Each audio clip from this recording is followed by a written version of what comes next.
Gomez, Madjo, and now Martinez, because he's on his bike, are not starting away at Brighton. And now we might have another problem. Tammy Abraham going off injured in our final pre-season friendly. So suddenly, with a week to go before our opening Premier League fixture, we are in all sorts of doo-doo. And with this Emi Martinez / Suzuki news just breaking, it makes us ask the question even more. Who the hell is starting at Brighton away? Because after 7 pre-season games, a Super Cup, new signings, big departures, and youngsters breaking through left, right and centre, we still don't know who our starting 11 is. And with all things considered, I'm not sure Unai Emery knows either. But before we panic, I actually think pre-season has taught us something really important, and that's what we're going to get into tonight. So grab yourself your favourite beverage, grab yourself a cold beer, and let's jump into it. Now, rather than jump in with the breaking news, we're actually going to start the one thing that people would look at and think matters most, the results. Villa have actually finished pre-season with 2 back-to-back defeats to PSG and Mönchengladbach respectively. 2 defeats in 3 days. And if you look at that with no context, yeah, it doesn't look good. Big man thing, yeah? It's not looking good, bruv. It's not looking good. Now, although we as Villa fans know the latter was played with a heavily rotated team, I'm not going to sit here and tell you that pre-season doesn't matter, because they do. They all matter. Because as a fan, you want to see patterns of play, you want to see relationships building, you want to see structure and identity to this new Aston Villa squad, and ideally, you want a bloody win. But here's the problem. We actually haven't seen Uncle Unai's strongest starting 11. We haven't seen the potential of the team that's going to play next Sunday away at Brighton. Not even close. Like we say, the Gladbach game was heavily rotated. We've had players returning at different times. Obviously, we've had the World Cup. And ideally, by now, new players would have been integrated. We've had youngsters given opportunities which they might not normally have got, which is great. But that brings us on to our big, major talking point. A shit ton of bad luck and injuries. So I'm not sitting here looking at the last 2 results and thinking, bloody hell Villa, you're miles off it. I'm sat here looking at them thinking, you know what? We haven't got the answers yet. And that is actually what pre-season has taught us. Now let me ask you something about pre-season.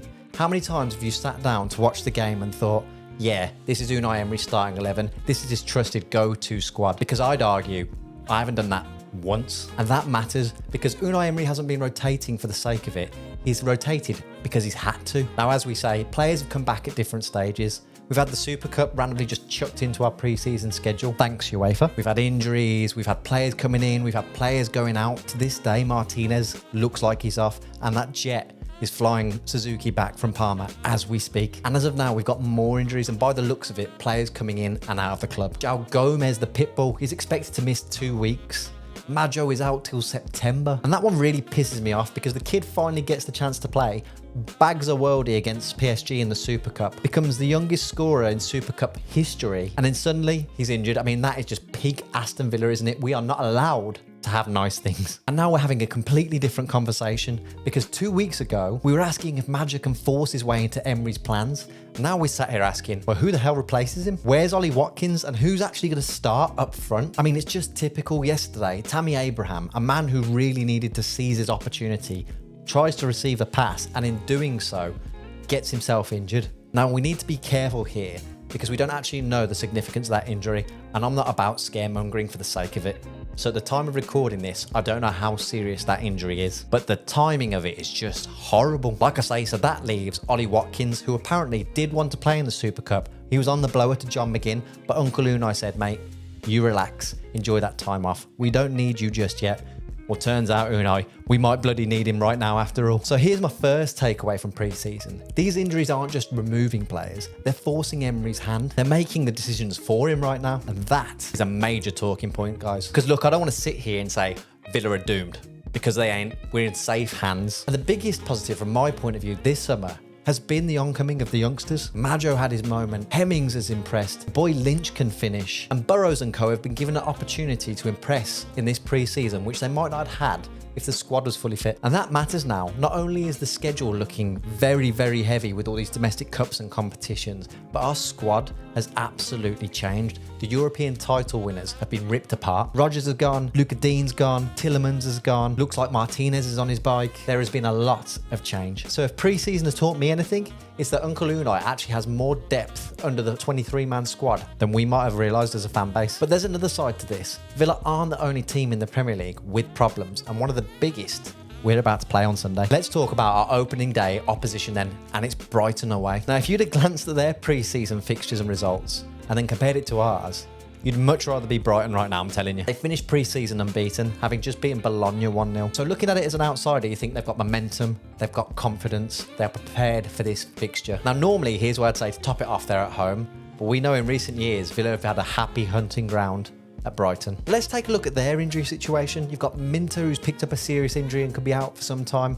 You've got Matoma coming back from what is a serious hamstring injury. Thankfully, it looks like he's a doubt. Brighton have other players out to deal with too. And then there's Danny Welbeck up front. Now, thankfully, he's moved on to Chelsea. So Brighton aren't walking into the season thinking everything's dandy either. I'm pretty sure their fans are in the same boat as us. And that is what makes this fixture all the more interesting. Two teams undercooked, because this isn't Villa versus a fully fit Brighton team. And also, it's not Brighton versus a Villa team that's completely falling apart, despite what others might have you think. It's two teams with big questions, and one of them gets to answer it first. Hopefully Villa. Right, so let's actually answer the question. What has pre-season taught us? Number one, the youngsters can definitely contribute.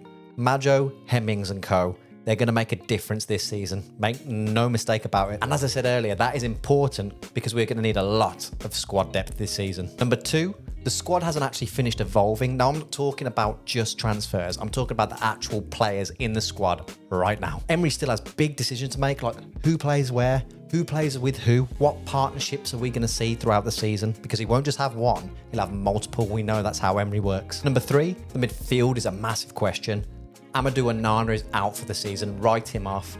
Gomez, he's out for 2 to 3 weeks. You've got Kamara, whose minutes really do need to be managed. You can't just throw him in at the deep end, otherwise he's going to get his annual ACL injury on either knee. And all of these factors change the balance within that midfield trio. So who does Emery really trust? Who gives him the physicality? Who gives him the control that we all know he craves and builds all of his tactical structures around? And who actually fits the Unai Emery system? And number four, pre-season might have actually taught us less than normal, like a lot less than normal. And I actually think this is the biggest point, because normally at this stage, we can sit there and you can name players 1 to 11. I can't tell you who's fit and available right now. You can look back at pre-season games and go, yep, that's the starting 11. But not this season. Normally, it's the last starting 11 that started your last pre-season game. So much for that theory today. And look, that's not necessarily a bad thing. I mean, look, it means that there's still positions up for grabs. These players still have to graft to get into that starting 11. And that brings us on to the question I know you lot want me to answer. Who actually starts at Brighton away? Right, that is enough of the talking. If Brighton away was tomorrow and I was the man in charge, which thankfully I'm not, who would I pick for my starting 11? Well, I actually have it written down, and there's going to be 1 or 2 in here that are up for debate. I think some of you are going to absolutely disagree with me on these ones, which is fine. Get it down in the comments. Let's go. So starting with your number one, the goalkeeper. And as of today, like I say, it looks like Martinez is finally going to get his wish and move to Juventus, with Suzuki coming from Parma. Now, do I think Unai Emery will throw Suzuki straight into the firing line? Absolutely not. That can only mean one man for the job. Bisotto. Marco Bisotto. Where is Emi Martinez, though? Marco Bisotto. Will he be your future goalkeeper? Marco Bisotto. That's right, it's our man, Marco Bisotto. Now, is our number 2 starting in goal on the opening day ideal? Oh my God, bro. Oh, hell no, man. What the fuck? But it is what it is. By the looks of it, we don't have any other option. At right back, it's Matty Cash, isn't it? I mean, it's got to be really. We have no other choice at the moment. Now, as we all know, ball progression from the centre-backs is key in Emery's system. So obviously, Pau Torres gets the nod. And alongside him, it's our boy Ezri Konsa. I think Emery chucks him straight back in off the back of an amazing World Cup. If I was a betting man, I think so. You have to. Or does everything that's happened this week, this coming week, affect Unai Emery's decision? We've seen him do it in the past with Emi Martinez against Crystal Palace. Said he wasn't in the right mindset to play. This is one I'm really interested in, because I think if Ezri doesn't play, he's more out the door than in the football club. On to left back. And it's the only left back currently at the club. It's Ian Maatsen. Now, I've actually been really impressed with Maatsen in the last 2 to 3 games. I think you can actually see that his individual coaching throughout the summer has really come into play the last few weeks. He seems more confident in the tackle, and he actually now seems to know where to be on the pitch. That and the serious lack of depth. I mean, I don't know where Ruggieri is or when he's getting announced, or if that's even actually going to happen. So yeah, Maatsen at left back. Now midfield. The big one. This is where those injuries really do start to hurt us and limit our options massively. Onana isn't there. We all thought João Gomes might start the season. I really am praying that we get some sweet-ass injury news and he plays somehow. So what does Uncle Unai Emery actually do here? Well, I think he reverts back to what he knows. Tried and tested. the Iceman, Lindelof, is going to be in the middle, but who's he going to be with? Well, I actually think it's going to be Ross Barkley in the middle with him, the man of many touches. Yes, he can be frustrating sometimes when he wants to take one too many touches on the ball and thinks he has more time than he's got. But like I say, I think Unai's reverting back to tried and trusted. I think he trusts Barkley more than he trusts Bogard.